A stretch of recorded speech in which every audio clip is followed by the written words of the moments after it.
Hi friends, ಓಂ ಸಿನಿಮಾದ Roy KGF ನ ಚಾಚಾ ವಿಧಿವಶರಾಗಿದ್ದಾರೆ. ಹಾಗಾದ್ರೆ ಹರೀಶ್ ರಾಯ್ ಜೀವನದ ಕಣ್ಣೀರ ಕತೆ ಗೊತ್ತಾ? 9 ತಿಂಗಳ ಕಾಲ ಜೈಲಿನಲ್ಲಿ ಕಾಲ ಕಳೆದಿದ್ದು ಯಾಕೆ? ಭೂಗತ ಜಗತ್ತಿಗೂ ಇವರಿಗೂ ಇರೋ ಲಿಂಕ್ ಏನು? ಡಿ ಬಾಸ್ ದರ್ಶನ್ ಇವರಿಗೆ ಮಾಡಿದ ಸಹಾಯವಾದ್ರೂ ಏನು? ಹರೀಶ್ ಹೆಂಡತಿ ಮಕ್ಕಳು ಯಾರು? ಎಲ್ಲವನ್ನ ಈ ವಿಡಿಯೋದಲ್ಲಿ ಹೇಳ್ತೀವಿ. ಅದಕ್ಕೂ ಮುನ್ನ ನೀವಿನ್ನು ನಮ್ಮ ಚಾನಲ್ಗೆ ಸಬ್ಸ್ಕ್ರೈಬ್ ಆಗಿಲ್ಲ ಅಂದ್ರೆ ಈಗಲೇ ಆಗಿ ಪಕ್ಕದ ಬೆಲ್ ಐಕಾನ್ ಮೇಲೆ ಕ್ಲಿಕ್ ಮಾಡಿ. ಹರೀಶ್ ರಾಯ್ ಬಾಲ್ಯ ಹೇಗಿತ್ತು? ಹರೀಶ್ ರಾಯ್ ಉಡುಪಿಯಲ್ಲಿ ಶ್ರೀಮಂತ ಕುಟುಂಬವೊಂದರಲ್ಲಿ ಜನಿಸಿದ್ರು. ತಂದೆ ಜಮೀನ್ದಾರರಾಗಿದ್ರೆ ತಾಯಿ ಮನೆ ಕಡೆ ಚಿನ್ನದ ಬಿಸ್ನೆಸ್ ಹೊಂದಿದ್ರು. ಅಪ್ಪಟ ಬ್ರಾಹ್ಮಣ ಸಮುದಾಯಕ್ಕೆ ಸೇರಿದ ಕುಟುಂಬ ಇವರದ್ದಾಗಿತ್ತು. ಉಡುಪಿಯ ಅಷ್ಟಮಠದ ಸ್ವಾಮೀಜಿಗಳು ಕೂಡ ಹರೀಶ್ ರಾಯ್ ಅಜ್ಜನಿಗೆ ಗೌರವಿಸ್ತಿದ್ರು. ಅಂತಹದ್ದೊಂದು ಕುಟುಂಬದಲ್ಲಿ ಜನಿಸಿದ ಹರೀಶ್ಗೆ ಓದು ಆಗಿ ಬರ್ತಿರ್ಲಿಲ್ಲ.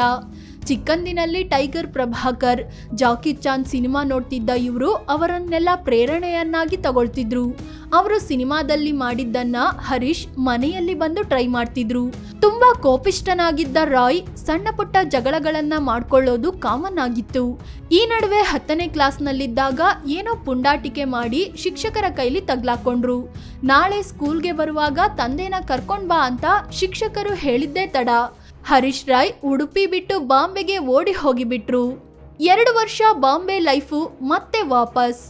ಅಪ್ಪನ ಭಯಕ್ಕೆ ಬಾಂಬೆಗೆ ಓಡಿ ಹೋದ ಹರೀಶ್ ರಾಯ್ 2 ವರ್ಷ ಅಲ್ಲೇ ಇದ್ರು. ಈ ಕರಾವಳಿ ಭಾಗದಿಂದ ಆಗಿನ ಕಾಲದಲ್ಲಿ ಬಾಂಬೆಗೆ ಹೋಗೋದು, ರೌಡಿಸಂನಲ್ಲಿ ಭಾಗಿಯಾಗೋದು ಹೆಚ್ಚು ಇತ್ತು. ಉದಾಹರಣೆಗೆ ಬೆಂಗಳೂರು ಭೂಗತ ಜಗತ್ತು ಆಳಿದ ಮುತ್ತಪ್ಪ ರೈ ಕೂಡ ಕರಾವಳಿ ಭಾಗದವರೇ. ಹೀಗೆ ಮುಂಬೈನಲ್ಲಿದ್ದ ಹರೀಶ್ ರಾಯ್ರನ್ನ ಉಡುಪಿಯ ಕೆಲವರು ಗುರುತು ಹಿಡಿದ್ರು. ಭೂಗತ ಜಗತ್ತಿನಲ್ಲಿದ್ದ ಕೆಲವರು ಹರೀಶ್ ರಾಯ್ ಉಡುಪಿ ಭಟ್ರ ಮಗ ಅಂತ ಗುರುತು ಹಿಡಿದ್ರು. ಬಲವಂತವಾಗಿ ವಾಪಸ್ ಊರಿಗೆ ಕಳುಹಿಸಿಕೊಟ್ರು. ಉಡುಪಿಗೆ ಮರಳಿದ ಹರೀಶ್ ರಾಯ್ ಮತ್ತಷ್ಟು ಬದಲಾಗಿದ್ರು. ಗಲಾಟೆಗಳಲ್ಲಿ ಭಾಗಿಯಾಗೋಕೆ ಶುರುವಾದ್ರು. ಸ್ಥಳೀಯ ರೌಡಿಗಳನ್ನೆಲ್ಲ ಎದುರು ಹಾಕಿಕೊಂಡ್ರು. ರೌಡಿ ಶೀಟ್ ಓಪನ್, ಬೆಂಗಳೂರಿಗೆ ಓಟ. ಹರೀಶ್ ಕುಟುಂಬದ್ದು ಚಿನ್ನದ ಬಿಸ್ನೆಸ್ ಆಗಿದ್ರಿಂದ ಬಾಂಬೆಯಿಂದ ಬರ್ತಿದ್ದ ಭೂಗತ ಜಗತ್ತಿನವರ ಪರಿಚಯವಾಗಿತ್ತು. ಕೆಲವೊಂದು ಸಲ ಪಾತಕಿಗಳು ಹರೀಶ್ ಫ್ರೆಂಡ್ಶಿಪ್ ಬೆಳೆಸಿ ವೆಪನ್ ಇಟ್ಕೊಳ್ಳುವಂತೆ ಹೇಳಿದ್ದೂ ಇದೆ. ಅಂತವರ ಒಡನಾಟದಿಂದಾಗಿ ಹಲವಾರು ಕೇಸ್ಗಳಾದ್ವು. ಪೊಲೀಸ್ ಸ್ಟೇಷನ್ನಲ್ಲಿ ರೌಡಿ ಶೀಟ್ ಓಪನ್ ಆಯ್ತು. ಸಾಧು ಶೆಟ್ಟಿ, ಶರತ್ ಶೆಟ್ಟಿ ಅಂತ ಭೂಗತ ಲೋಕದ ದೊರೆಗಳ ಪರಿಚಯವಾಯಿತು. ಈ ನಡುವೆ 1992ರಲ್ಲಿ ವ್ಯಕ್ತಿಯೊಬ್ಬರ ಜೊತೆ ಹರೀಶ್ಗೆ ಜಗಳವಾಗಿತ್ತು. ಆತನಿಗೆ ವಾರ್ನಿಂಗ್ ಕೊಟ್ಟು ಕಳುಹಿಸಿದ್ರು.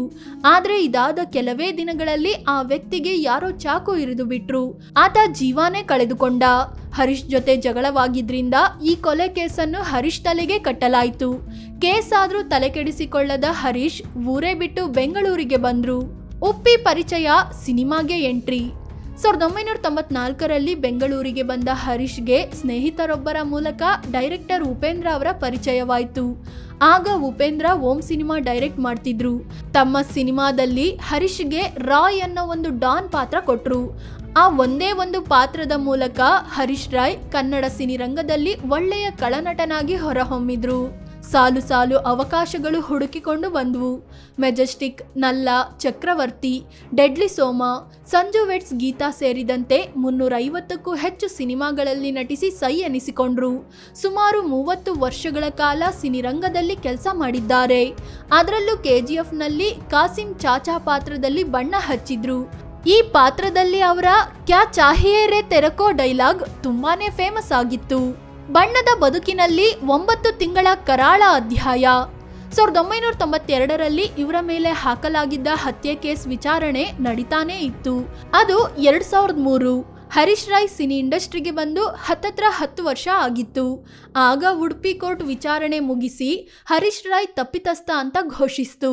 ಮಂಗಳೂರು ಜೈಲು ಮತ್ತು ಪರಪ್ಪನ ಅಗ್ರಹಾರದಲ್ಲಿ ಹರೀಶ್ ರಾಯ್ ಬಿಳಿ ಬಟ್ಟೆ ಹಾಕೊಂಡು ಅಪರಾಧಿಯಾಗಿಯೇ ದಿನ ಕಳಿಬೇಕಾಯ್ತು. ಯಾವುದೇ ಸ್ವಾತಂತ್ರ್ಯ ಇರಲಿಲ್ಲ. 9 ತಿಂಗಳು ಅಂದ್ರೆ ಸುಮಾರು 280 ದಿನಗಳ ಕಾಲ ಜೈಲಿನಲ್ಲಿದ್ದು ಬಂದಿದ್ರು ಹರೀಶ್ ರಾಯ್.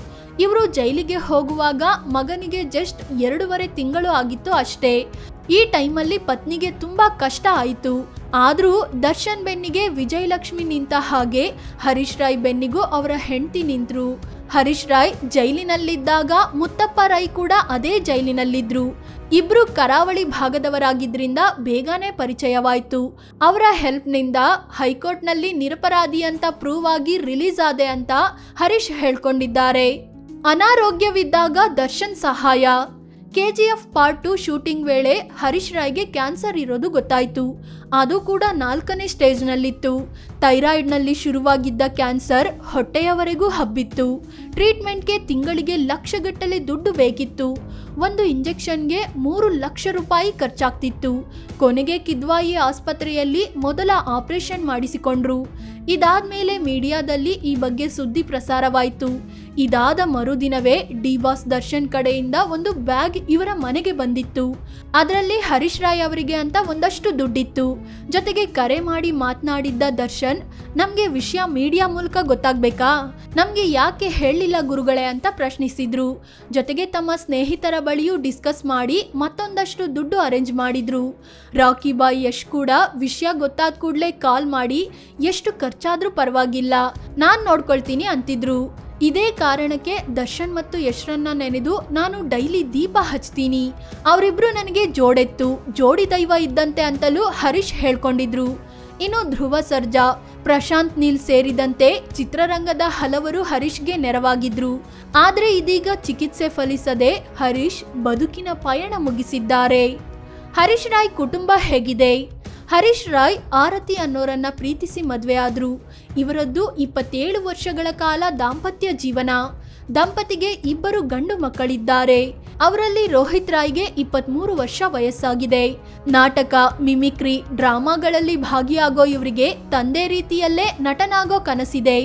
2ನೇ ಮಗ ರೋಷನ್ ರಾಯ್ಗೆ 15 ವರ್ಷ ವಯಸ್ಸಾಗಿದ್ದು 10ನೇ ಕ್ಲಾಸ್ ಓದ್ತಿದ್ದಾನೆ.